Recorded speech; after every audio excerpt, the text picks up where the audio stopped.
I'm John Davidson. When is one game show not just one game? When it's Time Machine and it's many different games.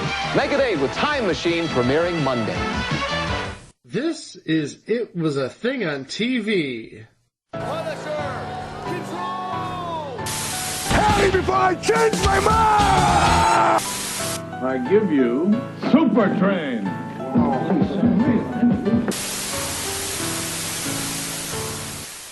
Episode 329, submission 402, Time Machine. Time Machine aired on NBC Daytime from January 7th to April 26th, 1985, for 80 episodes.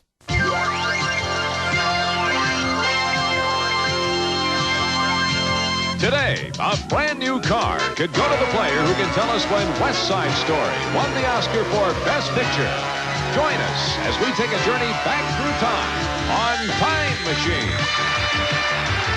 And now, here's John Davidson. Hello! Oh, isn't that nice? Thank you. It is Friday.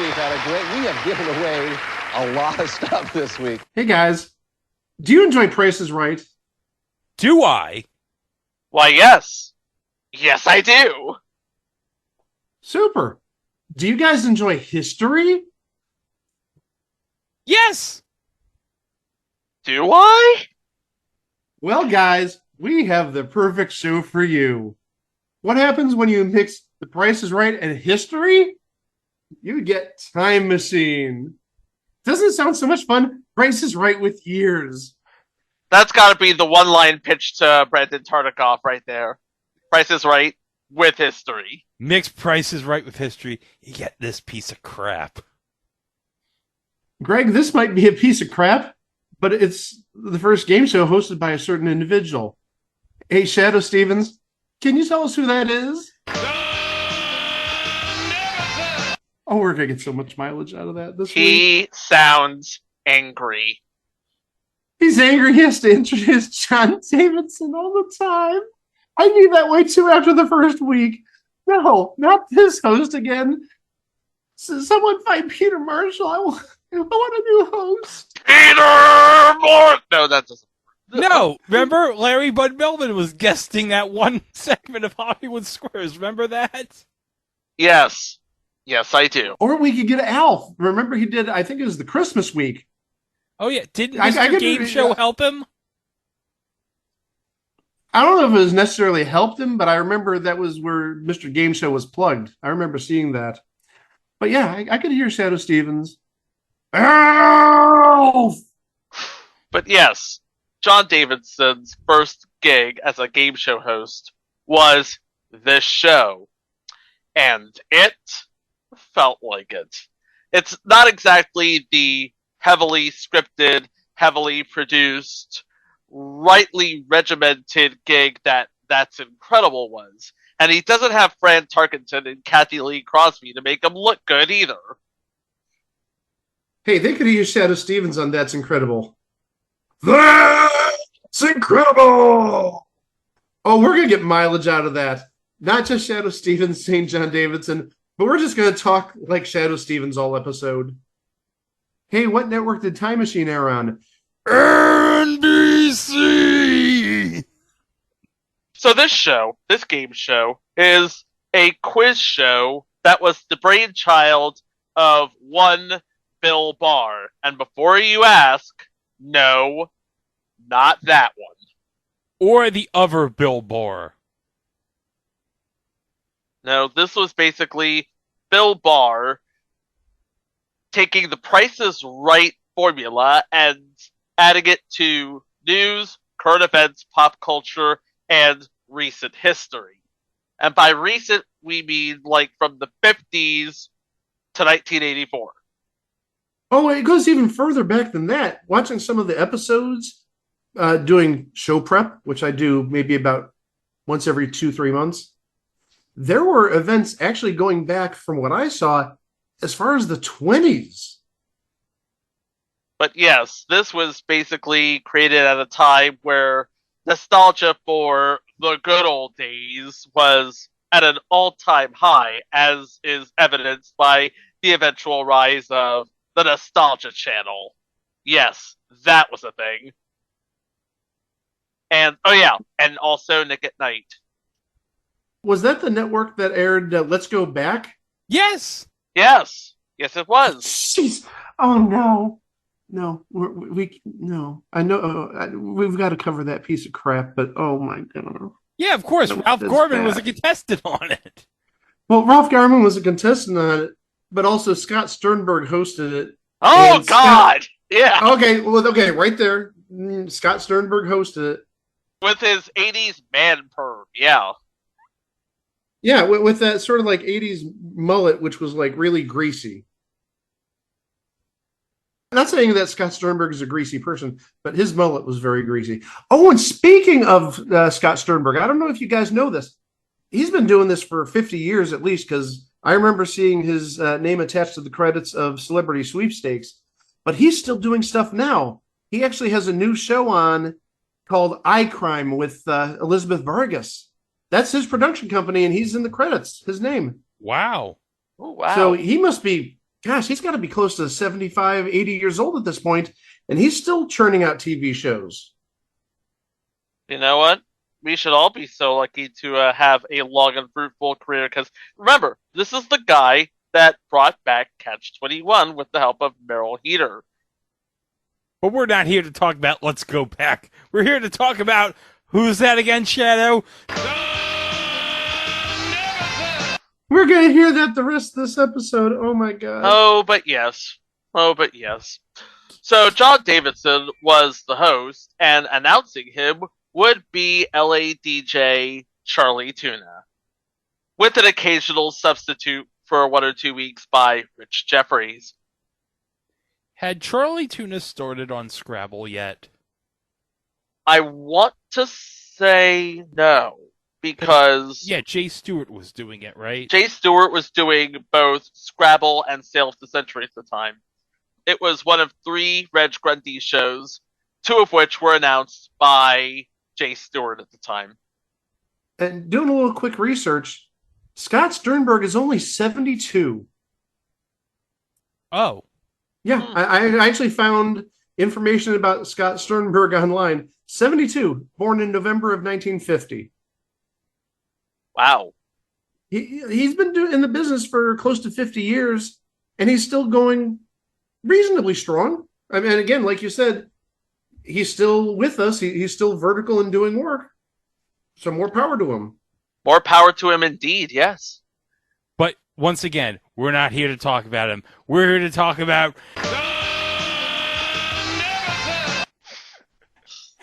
Okay, so what is Time Machine? Well, it's a quiz show with a bunch of game thematic elements. You see a lot of clock-related wordplay, as we'll find out when we go over the actual games played. But each game consists of 3 players, 1 a returning champion, and they all competed in a group of mini-games. Every game they won put a prize in their prize bank, and the winner gets to keep all of the prizes in their prize bank and go on to the bonus round, where they could win a grand prize, usually a car.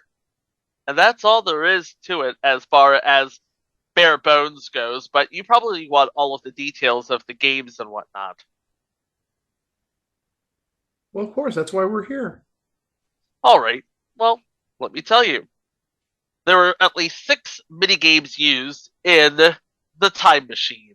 The first one is Tube Game, in which a year is given to the players. The contestant was shown pictures of 2 shows, and John Davidson provided the names of said shows. The contestant had to pick which one of those was airing in the given year. This was done 3 times, once for each of the big 3 networks at the time: ABC, CBS, and NBC. You would think that they would do NBC first because, obviously. But a right answer with the corresponding network wins a prize behind that network. If the contestant captures all three, they add all three prizes to the prize bank. But if they only captured like one or two, that would go into the prize bank. The second game was 3 in a row, which is basically trivia about a given decade with each of the 9 years in that decade arranged on a tic-tac-toe board. Math teacher jumping in here. We know I know there are 10 years in a decade. There's 10 years in a decade, but I just wanted to add, they did not use the year that ends in 0 in that decade. They just used, let's say, 1951, 52, 53, all the way to 59. Right. Before the game, the player puts 3 poison cards in a row on the board, and he or she was shown 9 events. The contestant picked an event and the year in which it happened. If 3 in a row was achieved, a prize was added to the bank. But for lighting up 3 years in a row diagonally, a bigger prize was added to the bank. But if the 3 squares in a row were the poison cards, that was a loss. The poison cards were eventually eliminated, and the events were written on cards drawn from a podium 2 at a time. Players picked an event from the 2 choices, and the year it happened lit up. Each time an event was chosen, another event replaced it. The game continued until they got 3 in a row. The contestant loses if he or she lit 3 in a row diagonally. Lighting 3 in a row across or up and down still added a prize to the prize bank. Our third game is As Time Goes By. The game was played with a giant money clock. The contestant was given 1 3-spin and 3 photos of the same celebrity. The contestant has to guess what year each photo was taken. If the guess was within 5 years of each exact answer, they get another spin. After all of the photos are played, the player takes their spins to the game clock. They take at least a good 3 or 5 seconds to look at the game clock to see how fast it was going. Then, by a blind buzzer, they would try to hit the red area. Hitting the red area won the player a prize in their prize bank. If they can't do it in the allotted number of spins, they lose. The fourth game was Before and After. Player was given $200 at a base year. Your job is to guess whether an event happened before or after that year. Correct guess doubles the money. If you are wrong, the money stays put. Either way, the year of that event became the new base year. That was repeated 2 more times, along with one final event. Now, before the final event, you could take the money in the bank and put it in your prize bank, or you could play it for double or nothing. If you guess correctly, the money is doubled and it goes in your prize bank. But if you guess wrong, no money in your prize bank. So if you do it right, you can turn $200 into $3,200. The next game is Sweet 16, which is sort of like their answer to Lucky 7. The player was given 16 $100 bills and shown up to 4 old products. The player has to guess what year was introduced. For each year their guess was off, they lost a $100 bill. Now, the first 3 products of the 4 were given specific ranges, but the final one had no range. At the end of the game, whatever money is left, as long as there is $100 at least, will be added to the prize bank, as well as a prize. And then there's the main event. A base year is given along with 5 categories. The contestant picks the category that they were the least comfortable with and instantly won that category. Then they picked from the remaining categories one by one. Each category had 1 question relating to the base year, and each question had 2 possible answers. Guessing right wins the category. Guessing wrong lost it. After all 5 categories are played, the contestant would select the categories that they've earned, revealing clues to the main event, which occurred in that year. Guessing the main event wins $5,000 in the prize bank, with $1,000 deducted for each subsequent clue revealed. And at the end of the mini-games came the time capsule round, with the 3 players who played their games given 5 events from a certain year. Final event is a clip from a popular song from that year. Each player locked in a year which they thought was the correct year. All of the events took place before giving their guess. Then, John Davidson gives the correct year, and the player with the closest year, high or low, wins the game, keeps all of the cash and prizes in their prize bank, and becomes Time Machine champion. Hold on, wait a second. Who did you say there? You said... Thanks, Shadow. Yeah, we're getting our money's worth this episode. Yep. Hey, you know what else they won in early episodes? $1,000! Just doesn't have the same pop, does it? Unfortunately, no. No. Well, let's talk about the bonus round, which focuses on headlines from certain years. Now, there are 2 versions of the bonus round, which suffers from early installment weirdness. In early installments, there was 1 final question with 4 possible events.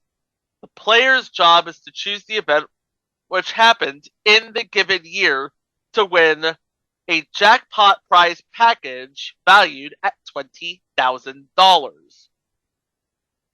This did not play unless the contestant guessed correctly exactly to the year in the time capsule round. Otherwise, we get this version.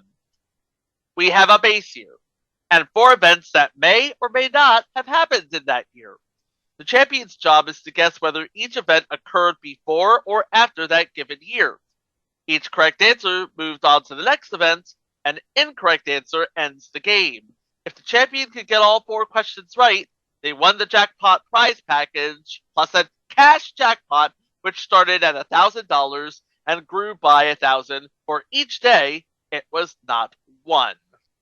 And for a while, it seemed like this game stands to be a little more, how can I put this? Simplified. Less derivative?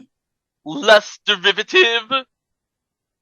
Well, it did get some changes, and really not that long into the run. There's actually 2 episodes online from this original version, from the premiere and also from the Friday episode of the first week. But this version didn't last that long because there's an episode from late February of 1985, I think February 22nd of 1985. So that would have been like literally a month and a half into the run, and there's a totally different format. You don't have 3 contestants going up against each other. Really, if you think about it, it's sort of not like Half an Hour with The Price is Right, where 3 contestants go against each other in individual games and then play a determining round where one of them is going to go on to the big prize. Oh, did we not notice the parallel there? The first format is basically The Price is Right, but with years. And instead of a showcase showdown, you have this guess the year round. How could it not be so obvious? Kind of, sort of. But, again, as I said, within the first month and a half, total format overhaul. You don't have 3 contestants, each playing their own, not pricing game, their own history game, if you will. What you have is you have 2 contestants now, and they're playing for the opportunity to play a champion and play for a car.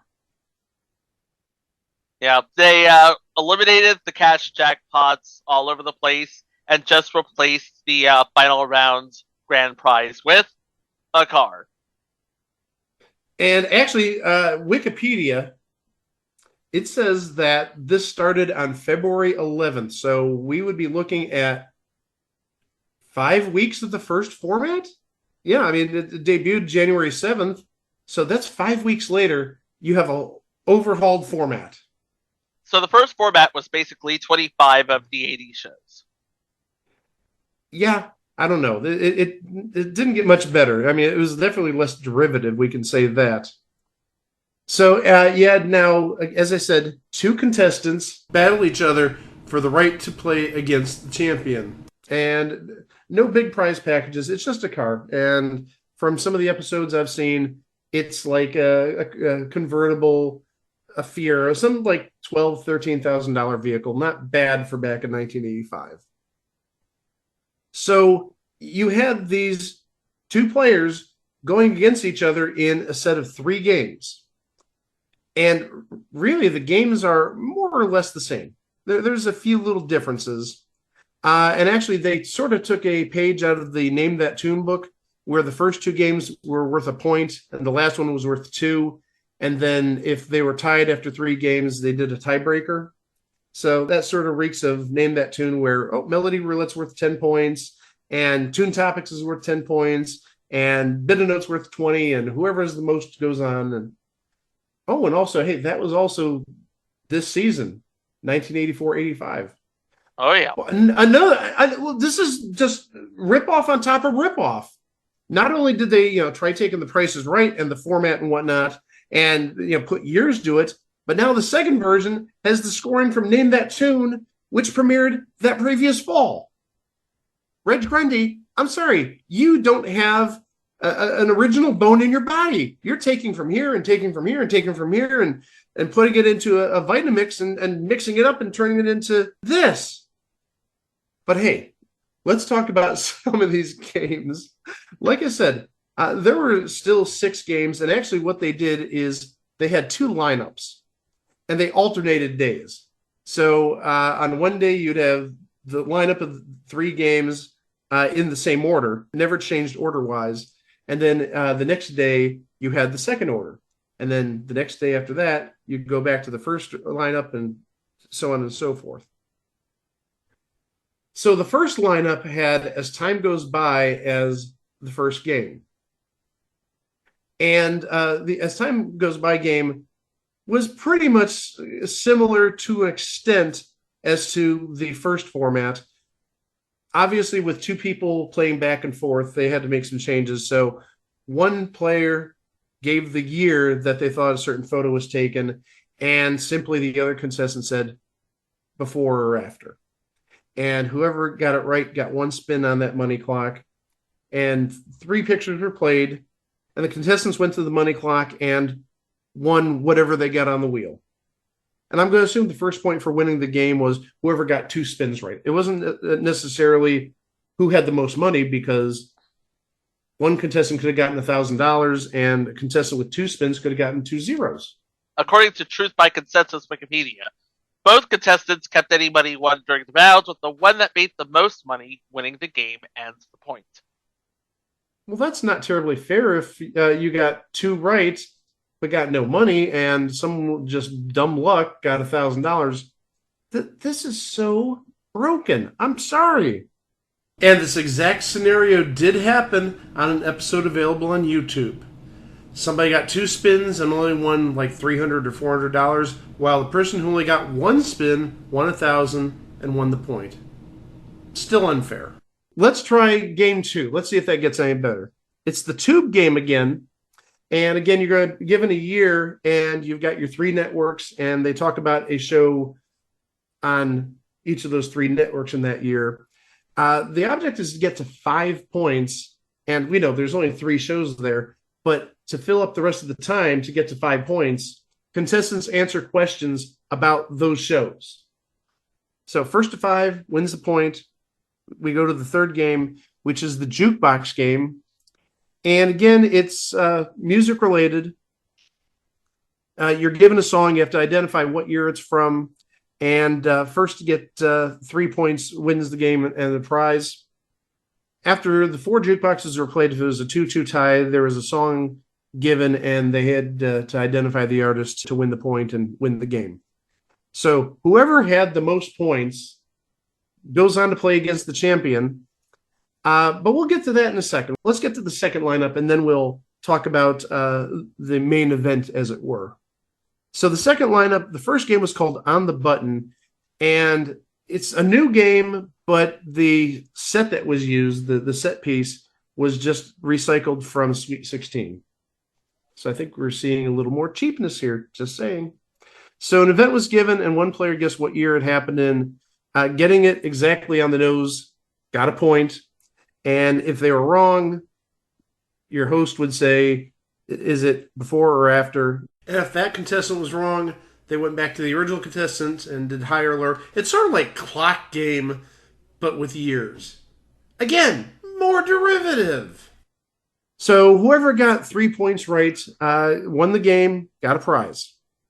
Game 2 was 3 in a row again, and it was just like last time. You had a tic-tac-toe board with different years from a certain decade, again, 1 through 9. No zeros in this. 3 spaces were marked with a star, and that made up what was called the magic 3 in a row. One player was given 2 events from that decade. The contestant picked an event, and whatever year it occurred in was filled on the board.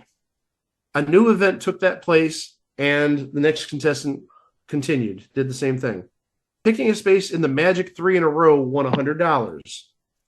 And that was the contestants, regardless of how they did in the game. The contestant who lit up the 3rd space in the magic 3 in a row won the game and a prize. So any 3 in a row here really didn't matter. You had to get that specific 3 in a row. Next game was called the main event. You were given a base year along with 5 categories. Like we said earlier, you get a $200 pot to begin with. Contestants alternated picking categories, each one having a question with 2 possible answers. Correct answer adds $200 to the pot.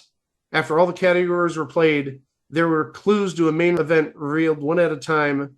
Oh my gosh, more derivativeness. It's sort of like Super Password, where these clues lead to the event that happened in a certain year. There's like no originality on this show. So the first person to guess that main event won the game and won the money in the pot. And then, regardless of what lineup you had on a given day, after you get the day's winner from those 2 players, they go to the challenge round, which was played just like the time capsule round in the first format, except just 2 players. But again, you were given 5 events from a certain year, and you had a song in there, and you had to identify the year. Closest to the right answer won the game. If they were tied, they actually went to a tiebreaker question. And at that point, they went to the bonus round, and the bonus round changed a little bit.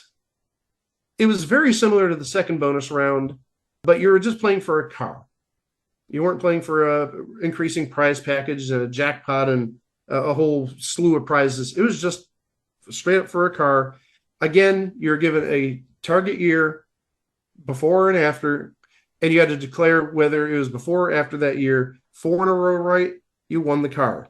However, as the returning champion, if you won the next day, the number of these before or after questions that you had to answer to get right to win the car went down by 1. So if you won the second day, you only had to get 3. Third day, you had to get 2. Fourth day, you had to get 1. And if you didn't get that 1 on the 4th day, if you came back for the 5th day, you automatically won the car. And taking a page out of Now You See It's playbook from the 70s, if you won the car, the person who you beat in the challenge round became the champion. That was a lot. But in any event, once a player wins the car, they're done. Oh, they're done, yeah. They've taken Reg Grundy for enough money at that point. So we talked about, that guy. Just say it, Shadow. Just one more time, get it out of your system. So we talked about him quite a bit this episode. Oh my gosh, that never gets old. I love it. So we said that John Davidson, this was his first hosting gig. Boy, did it show. Chico and I were talking before we started recording, and we both saw the episode from February of 1985 I mentioned earlier. And he just like had uncontrollable laughter and really, I don't want to say he came off as unprofessional, but I mean, he sort of had similar vibes to Hollywood Squares, but he was at least a little more polished on Hollywood Squares. He tried. I mean, that's what we can say is he tried his best, I'm sure. I have the clip if you want to hear it. Oh, we definitely have the clip. Yes, we're definitely putting it in here. This is John Davidson in the middle of the tube game. So, they're actually trying to win this game. They're neck and neck, and John just absolutely loses it. And just listen, this is crazy. Now, questions about those three shows. Each one is worth 1 point. It is now 2-1. First one to get to 5 wins. Hands on your buzzers. Lou Grant was a spin-off character from an earlier TV series. Yes, Lou. Leo. Mary Tyler Moore. Mary Tyler Moore, yes. I got mixed up with Lou Grant. You got another point. It is a tie game. Oh, we're playing this right down to the wire. On the Love Boat, who plays the captain? Yes, Leo. Gavin McLeod. Gavin McLeod is right. It is 3-2. First one to get to 5 wins. The Love Boat's bartender is played by... Yes, Leo. Isaac Hayes. Wrong. Interesting. I'll finish the question. Ted Lange. It goes over to you, Deborah, of course. In his character named Minnesota Fats, Joe Montana, or Isaac Washington?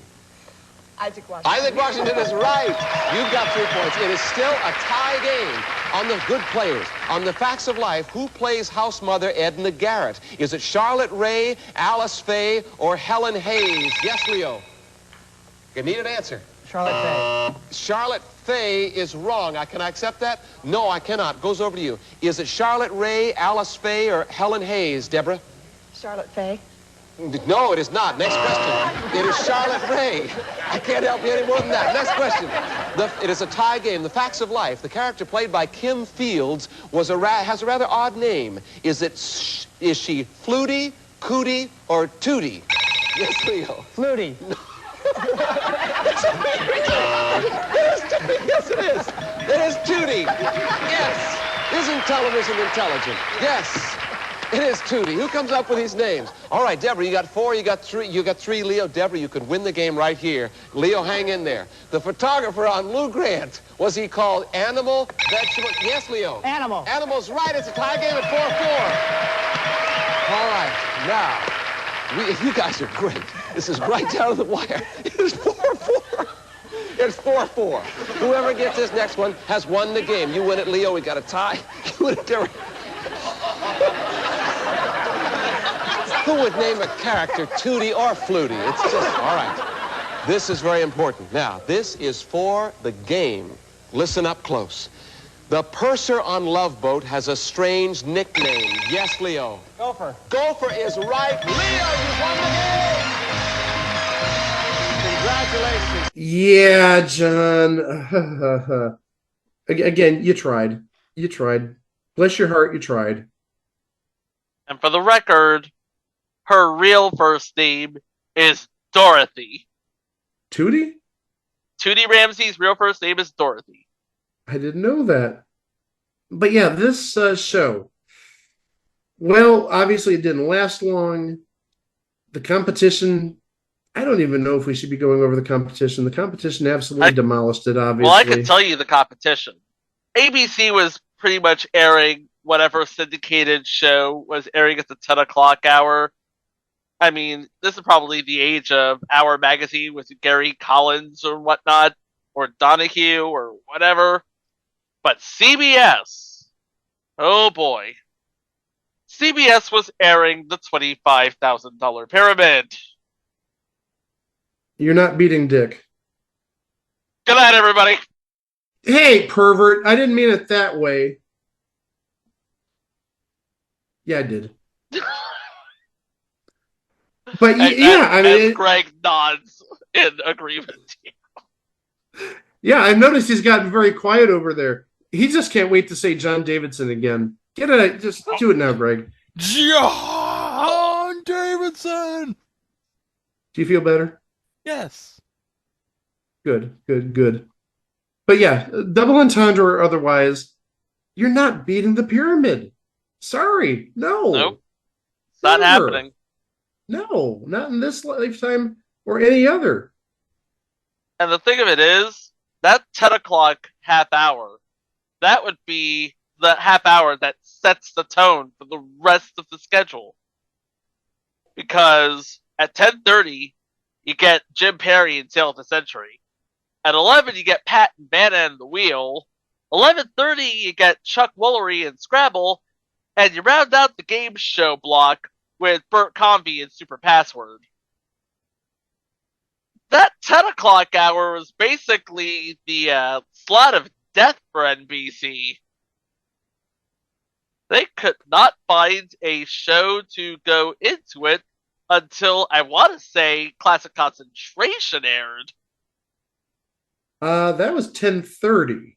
Oh, my mistake. They must have moved Sales to Century. Something got moved. I'm pretty sure it was 10:30. I remember recording it at 10:30 back in the day. Classic Concentration, that is. Yeah. Well, also, we talked about this previously because what else aired at 10 a.m. On NBC before Sale of the Century or what have you moved to 10 o'clock? We talked about it a while ago. Your number's up. But yeah, I mean, if you just go through the shows from 84 to like 87, I mean, you had Facts of Life reruns for quite a while there. Looks like the entirety of 1984, and even obviously the first week of 1985 until Time Machine premiered. But then after Time Machine failed, Facts of Life were back there. And the Facts of Life were there until July of 85 when Silver Spoon's reruns aired. And then that was for roughly 13 weeks, 12 weeks, and then you had your numbers up. And then it was Family Ties reruns. Well, might as well use these reruns that you got accumulating. And also, at this point, all these shows are still in the air, so what do you have to lose? And the Family Ties reruns would continue until winter of 1986-87, when Sales to Century moved out of 10:30 and to 10 o'clock to make room for blockbusters. And the rest is history, as they'd say. Not necessarily, long history, but it still ran another 2 years there. I see what you did there, by the way. I didn't do anything, so I don't know what you're talking about. The rest is history. That was unintentional. It was clever as hell, though. Well, it couldn't have been that clever if I didn't mean to say it. But regardless, like I said, Sale of the Century stayed there through the end of its run. So yeah, over 2 years at 10 o'clock, it essentially is kind of like sort of history-ish. But you know what's really history, guys? What? What's that? This show. This should be forgotten history. Well, before you bury it in the time capsule, Greg, I think you have something? Yeah. How have we gone this long without talking about the one reason we're talking about this show? Are you talking about in the premiere episode? Oh, yes, I am. Oh, yeah. Yeah, a little promise that John was, not necessarily a promise, but some high hopes that he had. Oh, yes, he had very high hopes for this show. John, would you please? If you're watching us for the first time, maybe you don't know, this is our very first show, but we plan to be here for a very long time. You see, it may look like, I thought one guy is excited about that. One guy is excited about this, and you know what his name is? Shadow? Now, wait a second. My takeaway, we plan to be here a very long time. He didn't say we're going to be here a very long time. We plan to be here a very long time. Well, guess what there, John? Time to find plan B. But let's look at John's hair. Isn't John's hair magnificent? John's hair is the stuff of legends. Even to this day. Yeah, he's got a very massive head of hair. And even today, have you seen he's like grown his hair out and it's totally silver? Oh, yeah. He takes good care of his hair. Oh, he looks like a 75-year-old hippie nowadays. Probably is. Yeah, and just based on how he looks, probably spent his entire inheritance of his kids and he's living his best life down in like Key West, just sitting on the beach drinking pina coladas all day. That's what. Well, no, he's not really doing that because he's still on the road, I believe, doing different shows. Yeah. Yeah, doing Broadway and off Broadway. Yeah. So he's definitely living his best life, even if this lasted 13 weeks or so back almost 40 years ago. Well, it didn't last a very long time, but it lasted a very long time in our hearts. Oh, I feel that one, Greg. I feel it right there. Bit of trivia from IMDb about this show. The crew reportedly referred to this show as Overtime Machine due to the length of time each episode took to produce. From gathering facts to, I believe, Mike, you said this entire set was on a track of some sort? Well, yeah, if you saw the show, instead of having like doors like how The Price is Right would open, how they'd open horizontally, this would actually open vertically. So you had imagine you have these columns and they're about as wide as maybe a window. So let's say 3 feet each or 4 feet each. And they went up and down. And they went up and down in unison. And apparently the tracks of those, there were a lot of issues. Think about like your garage door. Have you ever had the issue where the wheel gets out of alignment out of the track? And it just stops like halfway? That's more or less what's happening here. Now I think we can put this show away in the time capsule. Chico, do you have any final thoughts? Well, what can we say about Time Machine? They had plans for it to last a very long time. They were hoping to make history themselves. They ended up just making another thing on TV. Well, I guess we should put the time machine back in the shop or leave it to the pros. Leave it to those boys who know how to run the TARDIS. That's really the only time machine we need around here, the TARDIS. Or a DeLorean.